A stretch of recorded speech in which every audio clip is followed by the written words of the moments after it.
할렐루야. 여러분, 우리가 부르는 찬송가 중에는 그 노래말 가운데 주님과 함께함으로 누리는 기쁨에 관한 내용이 참 많이 있습니다. 이를테면 신앙생활의 즐거움을 표현하는 노랫말이 많이 있는데, 우리가 조금 전에 불렀던 찬송가도 그렇지 않습니까? 내용이 주님과 함께함의 즐거움을 노래하고 있잖아요. 주의 발자취를 따름이 어찌 즐거운 일 아닌가. 그렇지 않습니까? 근데 아닌 것 같아.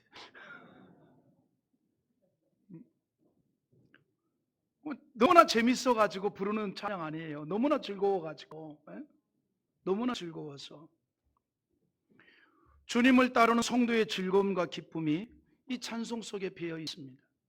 그런가 하면 또 이런 찬송도 있잖아요. 주와 같이 길 가는 것 즐거운 일 아닌가. 우리 주님 걸어가신 발자취를 밟겠네. 할렐루야. 참으로 주님과 같이 걸어가는 인생길이 즐거운 길이 맞습니까? 날마다 그렇게 되기를 주님의 이름으로 축원합니다. 할렐루야. 왜냐면요, 우리 주님께서 우리가 이처럼 기쁨과 즐거움으로 신앙생활 하기를 원하십니다. 기쁨과 즐거움으로. 여러분, 사실이 그렇잖아요. 여러분 자녀들이요, 항상 우중충한 모습으로 사는 모습을 보면 그거 즐거워하고 기뻐할 부모가 아무도 없어요. 그렇잖아요. 여러분, 사랑하는 자녀가 말이죠, 항상 소나기 맞은 사람처럼 그냥 우중충하고 인상을 쓰고 있으면 그걸 바라보고 있는 엄마의 마음도 폭폭하지. 그러나 넘어지고 자빠지고 쓰러지고 엎어져도 똑같은 말이지만 항상 웃으면 그거 보는 그 부모의 마음도 기쁜 거 아니겠어요? 여러분, 똑같아요. 하나님께서 우리를 바라보는 마음이 그렇습니다. 그래서 우리의 신앙생활이 기쁨이 가득하고 즐거움이 가득하고 행복한 그런 신앙생활이 되기를 원한다 이 말입니다.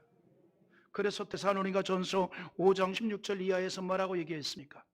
항상 기뻐라, 쉬지 말고 기도하라, 범사에 감사하라, 이것이 그리스도 예수 안에서 너희를 향하신 하나님의 뜻이니라 그랬어요. 항상 기뻐하랍니다. 항상 기뻐하라. 하나님의 뜻은 그겁니다. 우리가 항상 기쁨으로 신앙생활을 하면서 기도가 멈추지 아니하고 모든 일에 감사하기를 원합니다. 우리의 신앙과 삶이 그렇게 되기를 원합니다. 할렐루야. 기쁨과 감사로 충만한 신앙생활이 되기를 원합니다. 왜냐하면 그렇게 기쁨과 감사로 충만한 신앙생활에 하나님의 더 큰 은혜가 있고 하나님의 더 큰 축복이 가득하기 때문이에요. 아멘입니까? 세상 사람들도 그러잖아요. 웃음이 많은 곳에 복이 있다고. 그래, 잘 되는 집안은 웃음이 많고 안 되는 집안은 눈물이 많고, 오늘 여러분들은 잘 되는 집안 되기를 바랍니다. 잘 되는 인상 되기를 원합니다. 그게 뭐예요? 웃음이 많고 기쁨이 많고 즐거움이 많고 감사가 많으면 돼요. 그래서 성경은 이렇게 말합니다. 항상 기뻐하라. 항상 기뻐하라. 그런데 중요한 게 있습니다. 이거 우리가 모르는 바가 아니에요. 다 알아요. 그럼에도 불구하고 우리의 신앙생활이 때로는 힘이 들 때가 있습니다. 내 삶에 한숨을 지을 때도 있습니다. 기쁨도 없고 의욕도 없고 희망도 없을 때가 있습니다. 그러나 하나님은 우리가 기뻐하기를 원하고 희망을 갖기를 원하고 의욕을 가지고 사는 인생이 되기를 원합니다. 그런데 우리가 그렇게 될 수 있습니다. 그렇게 될 수 있어요. 어떻게 하면 그렇게 될까요? 다른 거 아닙니다. 우리 속에 하나님에 대한 사랑으로 충만하면 그렇게 될 수 있습니다. 오늘 여러분 모두에게 주님 사랑하는 것으로 충만하게 되기를 원합니다. 또 성령으로 충만하면 그렇게 됩니다. 여러분, 우리의 마음속에 주님에 대한 사랑으로 가득하게 되고 우리가 하나님의 영으로 충만하게 되면 신앙생활이 즐겁고 기쁨이 될 수 있는 거예요. 심지어 신앙 때문에 고난을 당할지라도 그것으로 인해서 힘들어하거나 지치는 것이 아니라 오히려 그것을 기쁨으로 삼을 수 있다는 사실입니다. 그래서 감사가 그 입에서 떠나지 않고 찬송과 기도가 멈추지 않는 삶을 살게 되는 거예요. 오늘 본문에서 그런 신앙과 삶을 우리에게 보여주고 있습니다. 우리가 앞에 안 읽었지만 우리 한번 다시 보겠습니다. 1절과 2절 한번 보겠어요. 1절과 2절. 자, 내가 전심으로 여호와께 감사하며 주의 모든 기이한 일들을 전하리이다. 내가 주를 기뻐하고 즐거워하며 지존하신 주의 이름을 찬송하리니. 이 말이 무슨 말입니까? 내가 주를 기뻐하고 즐거워하며 지존하신 주의 이름을 찬송한다, 이렇게 말합니다. 전심으로, 즉 마음을 다해서 하나님께 감사를 하고 주님을 생각할 때 기뻐하며 즐거워한다는 거예요. 뿐만 아니라 주님이 보여주신 기이한 일들에 대해서 침묵하지 아니하고 증거자가 되겠다는 겁니다. 이게 누구의 고백이냐면 다윗의 고백입니다. 다윗의 노래입니다. 자, 우리가 이런 생각을 해보겠습니다. 다윗이 오늘 이 말씀을 통해서 뭐라고 얘기하는 거 아니? 나는 주님을 생각하기만 해도 기쁨이 가득하고 주님을 생각하기만 해도 즐거움이 가득하고 주께서 나에게 베풀어 주신 수많은 귀한 일들이 너무나 많아서 나는 그것을 가만히 있지 아니하고 입을 열어 증거하는 자가 되겠습니다, 이렇게 말하고 있습니다. 그렇다면 하나님께서 얼마나 복을 주셨고 또 그에게 얼마나 귀한 일들을 많이 보이셨으면 이렇게 기뻐하고 즐거워하며 하나님이 나타내신 일을 증거한다고 말했을까요? 그런데 중요한 것이 있습니다. 다윗이 오늘 본문의 고백을 할 때가 다윗의 인생이 잘 나갈 때가 아니에요. 다윗의 인생이 잘 나갈 때가 아닙니다. 형통할 때가 아니에요. 대단히 어려울 때입니다. 대단히 고난스러울 때예요. 물질적으로도 풍성한 복을 받거나 평안이 가득할 때가 아닙니다. 오히려 너무너무 힘들고 고난스러운 때였습니다. 매우 아파할 때였어요. 그럼에도 다윗은 지금 경험하고 있는 이 아픔에 매여 있는 것이 아니라 과거에 자기의 삶 속에 나타내 주셨던, 자기의 삶 속에 내려주셨던 하나님의 은혜를 기억하고 그를 위해서 나타내신 일들을 생각하면서 감사와 기쁨을 누렸다는 겁니다. 지금은 고난 가운데 있지만 과거에 베풀어 주셨던 그 은혜와 은총을 노래하고 있는 것입니다. 자, 다윗이 이렇게 아파하고 힘들어하고 고난의 시기에 과거에 베풀어 주신 하나님의 은혜를 생각하면서 기뻐하고 감사할 수 있었던 근거가 무엇일까요? 다른 거 아니에요. 하나님에 대한 믿음이 있었기 때문입니다. 어떤 믿음인가요? 하나님의 변함없는 역사를 믿었습니다. 변함없는 역사. 하나님께서는 과거에 나에게 베풀어 주신 은혜가 있듯이 내가 지금 이렇게 어려움을 당하고 있지만 하나님께서 외면하지 아니하시고 나를 이 어려움에서 구원해 내실 것에 대한 믿음이 있었던 겁니다. 그러나 하나님의 역사를 생각해 보니, 그러나 하나님의 역사를 믿음으로 바라보니 갑자기 기쁨이 생긴 거예요. 갑자기 즐거움이 생긴 거예요. 시편에서 다윗이 종종 그런 고백을 많이 합니다. 그래서 시편 138편 7절에서 이런 고백을 합니다. 같이 읽어보십시다. 내가 환난 중에 다닐지라도 주께서 나를 살아나게 하시고 주의 손을 펴사 내 원수의 분노를 막으시며 주의 오른손이 나를 구원하시리이다. 할렐루야. 뭐라고 얘기합니까? 내가 환난 중에 다닐지라도 나를 살아나게 하신 하나님, 나에게 공격하는 모든 자들을 막아주시는 하나님, 내가 곤란 중에 있을 때 능력의 손으로 구원해 주시는 그 하나님, 그 하나님이 과거에도 역사했듯이 지금 이 어려울 때 반드시 역사할 줄을 믿었던 것입니다. 그 믿음이 감사로 이어졌고 그 감사가 주를 향하여서 찬송하게 했던 겁니다. 기쁨으로 찬송, 즐거움으로 찬송. 여러분, 이 모습이 나를 위해서 역사하시는, 우리 모두를 위해서 역사하시는 능력의 하나님에 대한 믿음이 되기를 원합니다. 우리의 모습이 되길 원합니다. 할렐루야. 어떤 상황에서도 반드시 건져 주실 것을 우리가 믿는다면 우리도 기쁨으로 찬송하며 감사하며 노래하는 모습을 보일 수가 있는 거예요. 이것이 바로 전능하신 하나님을 의지하고 믿는 성도의 신앙적인 모습인 줄 믿습니다. 그래서 오직 하나님에 대한 믿음으로 살았던 다윗처럼 우리도 아픔을 겪어도 오히려 그 가운데에서 하나님께서 이루실 위대한 역사를 바라보는 거예요. 그렇게 되면 나도 모르게 무엇이 나올까요? 감사가 나오겠죠. 기쁨의 노래가 나오겠죠. 그리고 입을 열어서 나에게 역사하신 하나님의 능력, 하나님의 기이한 일들, 하나님의 기적을 말하는 증거자가 될 수 있는 것입니다. 여러분, 믿음과 신앙을 나무로 비유한다면 믿음은 나무의 뿌리와 같습니다. 보이지 않잖아요. 땅 속에 있으니까. 그리고 그 믿음에 의해서 신앙은 무엇과 관이 나무의 줄기와 잎과 꽃과 열매와 같은 겁니다. 믿음은 내면적인 것이에요.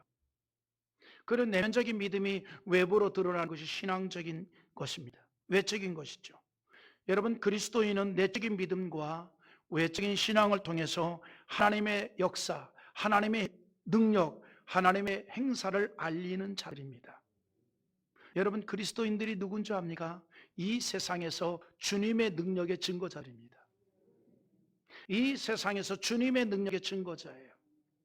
여러분, 우리가 인생을 살아가는 의미를 여러 가지를 둘 수 있겠죠.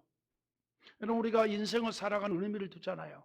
무슨 고상한 철학자가 아니어도 내가 존재하는 의미가 많이 있지 않습니까? 그런데 성경은 그리스도인들의 삶의 의미가 다양하겠지만 그러나 근원적인 중심은 딱 하나라고 합니다. 주의 능력의 증거자다.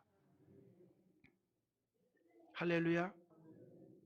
믿음의 사람을 통해서 하나님의 위대한 행사가 알려지고 선포되어지는 것, 이것은 하나님께서 원하시는 일입니다. 그래서 하나님이 우리와 함께 하시고 우리의 구원자가 되어주신다는 사실입니다.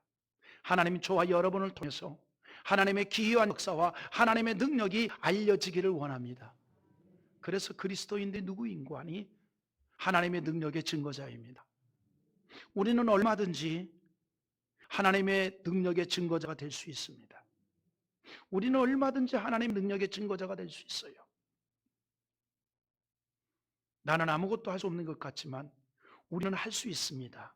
왜냐하면 믿음으로 사는 하나님의 자녀들에게 하나님께서는 든든한 후원자가 되어주시기 때문입니다. 할렐루야. 내 인생의 후원자, 내 인생의 후원자. 예전에 어떤 고아 출신인 분이 요즘 그 특전사라는 걸 거기를 근무했어요. 스토리가 굉장히 긴데 짧게 얘기하면, 그런데 그분이 어떤 군 복무 중에 큰 그 사고가 났었어요. 근데 기적적으로 그 사고를 본인이 면할 수가 있었습니다. 그 일로 인해서 그가 군대 내에 있는 교회를 찾게 되었어요. 근데 거기서 놀라운 걸 하나 발견했어요. 자기는 평생에 딱 한마디를 하고 싶었던 거예요. 아버지라는 거를 한번 그 입에서 말하고 싶었어요. 고아 출신이라 아버지라는 말, 어머니라는 말을 불러본 적이 없어요. 근데 교회를 가니까 모두가 다 아버지를 찾아래요. 하나님 아버지. 그게 좋아가지고 계속 교회를 와서 하나님 아버지를 찾으며 기도하다가 은혜 받고 성령 받고, 그리고 나중에 전역해서 영국을 거쳐 미국으로 가서 목회자가 되어서 동부 지역에서 목회를 잘하는 분이 있습니다. 목회를 잘하는 분이 있어요.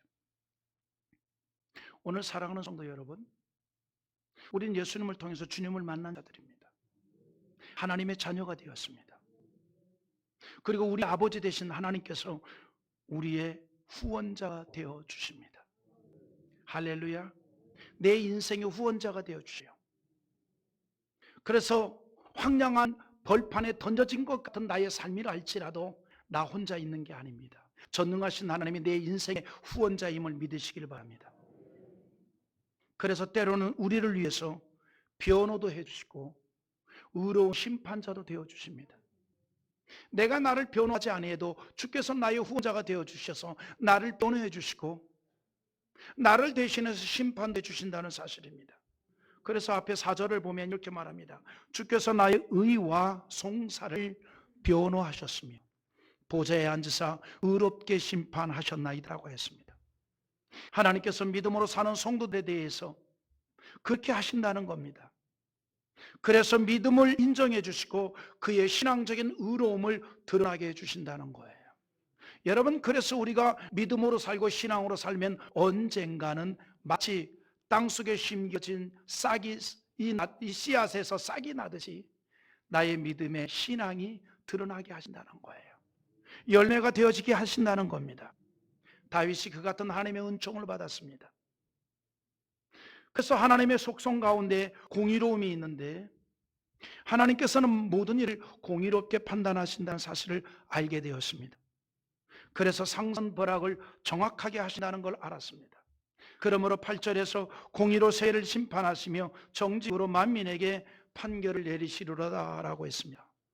하나님의 공의와 정직을 말합니다. 여러분, 바른 사람은요, 공의와 정직이 가득한 세상이 편합니다.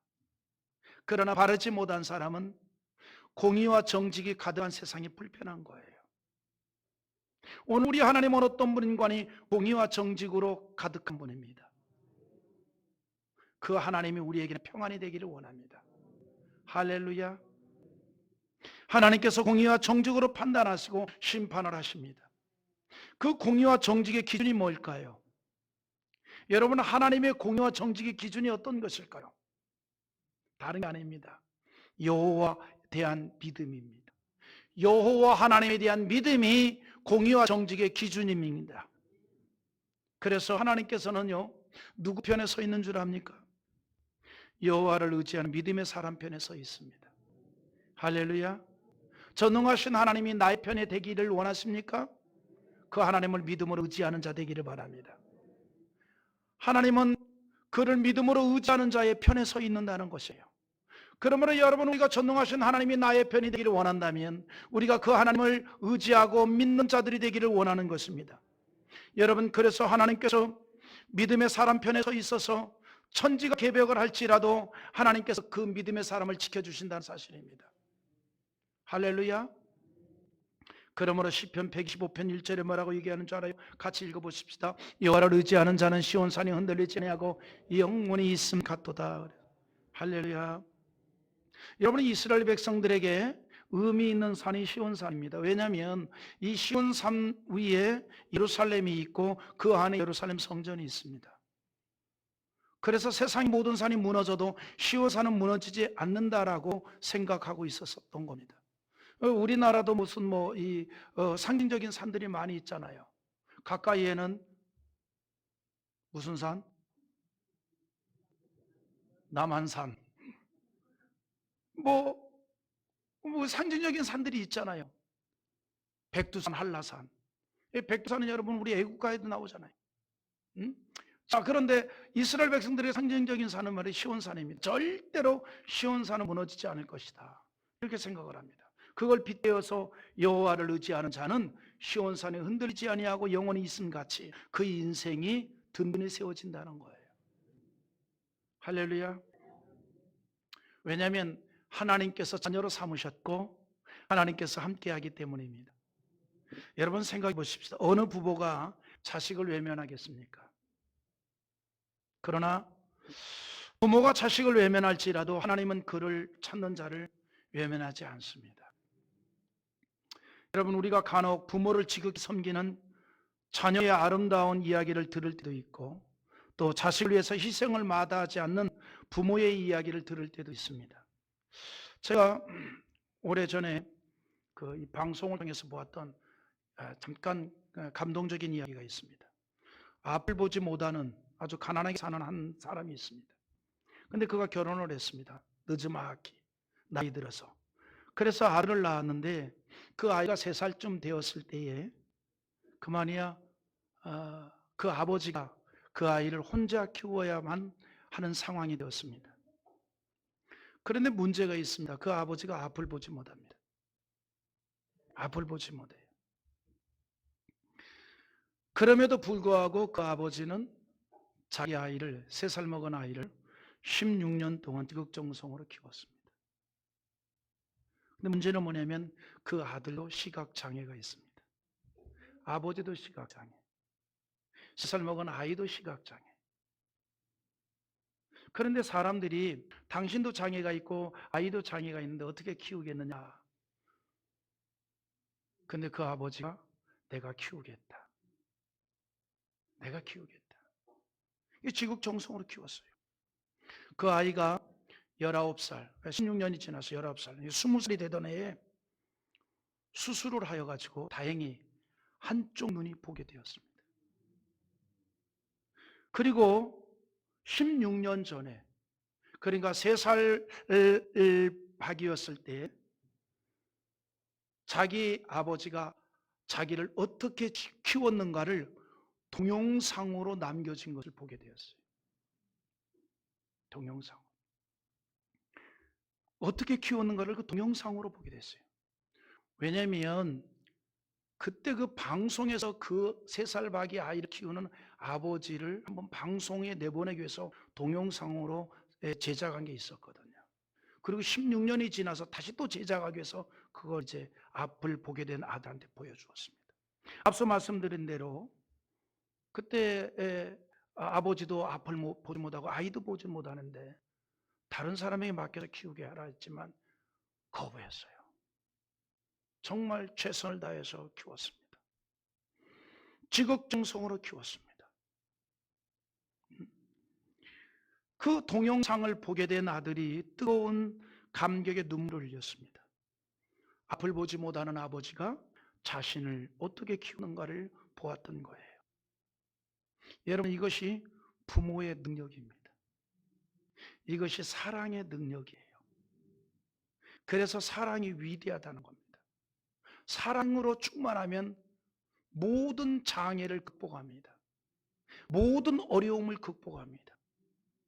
하나님께서 우리 인간에게 주신 가장 아름다운 것이 바로 이 사랑의 능력이에요. 그것으로 충만하면 그 어떤 것도 다 극복이 된다는 것이죠. 이것이 바로 또한 자식에 대한 부모의 마음입니다. 그래서 자식을 사랑하는 부모의 마음은 위대한 거예요. 누구도 생각하지 못한 능력을 보이게 되는 것입니다. 장애를 가진 아버지였지만 자식을 외면하지 않았습니다. 사랑하는 성도 여러분, 그런데 우리 하나님 아버지는 더욱 그러합니다.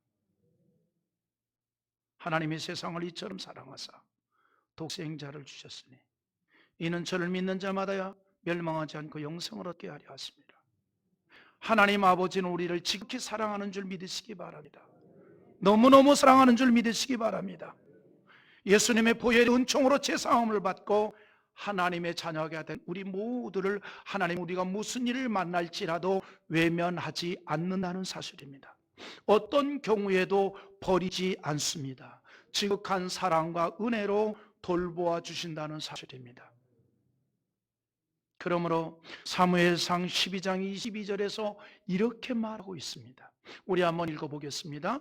여호와께서는 너희를 자기 백성으로 삼으신 것을 기뻐하였으므로 여호와께서는 그의 크신 일을 위해서라도 자기의 백성을 버리지 아니할 것이요. 할렐루야. 하나님께서는 우리를 자기 백성 삼으신 것을 너무너무 기뻐하신다는 거예요. 그래서 하나님의 이름의 영광을 위해서라도 자기의 백성을 버리지 않는다는 겁니다. 그래서 우리가 어떤 어려운 형편에 있을지라도 하나님께서 우리를 외면하지 않는다는 거예요. 그 능력으로 도움이 되어 주십니다. 오늘 말씀이 그걸 말하고 있습니다. 다윗이 체험한 하나님은 그의 삶의 든든한 산성이었습니다. 환난 때에 피할 바위였습니다. 때문에 9절과 10절에서 여호와는 압제를 당하는 자의 요새이시요 환난 때에 요새시로다. 여호와여 주의 이름을 아는 자는 주를 의지하오리니 이는 주를 찾는 자들을 버리지 아니하심이니이다. 사랑하는 성도 여러분, 이처럼 하나님을 인생의 거처로 삼은 자를 하나님께서는 그 믿음대로 보호해 주시는 줄 믿으시기 바랍니다. 하나님께서는 그의 백성들을 통해서 능력을 나타내기를 원하십니다. 그러므로 그와 함께하는 믿음의 사람과 하나님 또한 함께하십니다. 그리고 그를 통해서 하나님의 기이한 일들을 나타내기를 원한다는 거예요. 여러분 보십시오. 가나안 입성을 앞둔 여호수아에게 여호와 하나님께서 약속하시기를 여호수아 1장 5절에서 이렇게 말씀합니다. 같이 봅니다. 내 평생에 너를 능히 대적할 자가 없으니 내가 모세와 함께 있었던 것 같이 너와 함께 있을 것임이니라. 내가 너를 떠나지 아니하며 버리지 아니하리니. 내가 너를 떠나지 아니하며 내가 너를 버리지 아니하리니. 여러분, 이 음성을 나에게 주신 여호와 하나님의 음성으로 받기를 원합니다. 하나님께서 여호수아에게 그렇게 말씀했습니다. 그리고 그 약속의 말씀대로 하나님께서 그를 버리지 아니하시고 함께 하였기에 결국은 가나안을 정복할 수 있었던 겁니다.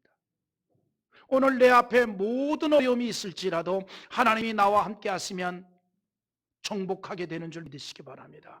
극복하게 되는 줄 믿으시기 바랍니다. 그래서 승리하게 하시고 복이 되게 하시는 하나님의 역사를 믿으시기 바랍니다. 그런 하나님의 역사를 우리가 체험하기를 원합니다. 그런 귀한 하나님의 능력을 경험하는 자이기를 원합니다. 어떻게 하면 그것을 경험할 수 있을까요? 다른 거 아닙니다. 순전한 믿음으로, 순전한 마음으로 여호와를 바라보고 의지하면 됩니다. 할렐루야. 여러분, 그래서 욥기 8장 20절에 이렇게 말합니다. 하나님은 순전한 사람을 버리지 아니하시고 악한 자를 붙들어 주지 아니하심으로라고 했습니다. 여러분, 그래서 우리가 하나님에 대한 신앙이 순전할 수 있기를 원합니다. 하나님에 대한 신앙이 순전하기를 원합니다. 왜냐하면 여러분, 우리가요 하나님에 대해서 순수한 신앙을 가질 때, 어린아이와 같이 순전한 신앙을 가질 때에 하나님 앞에 기도하게 되고 하나님 앞에 순종하게 되고, 할렐루야. 그리고 그렇게 순전한 신앙의 사람을 하나님께서는 외면하지 아니하시고 문제 속에서 건져주신다는 사실입니다. 그래서 우리가 순종할 때에 하나님의 기적을 체험하게 되고, 그리고 그런 자가 주의 능력을 나타내는 증거자가 된다는 사실입니다. 여러분, 그 열왕기 하에 보면 나아만 장군이 나옵니다. 나아만 장군은 수리아의 장군입니다. 그런 나병으로 인해서 여종의 말을 듣고 치료받기 위해서 예루살렘에 왔다가 엘리사가 그의 사환을 통해서 전달받은 말을 하나 듣습니다.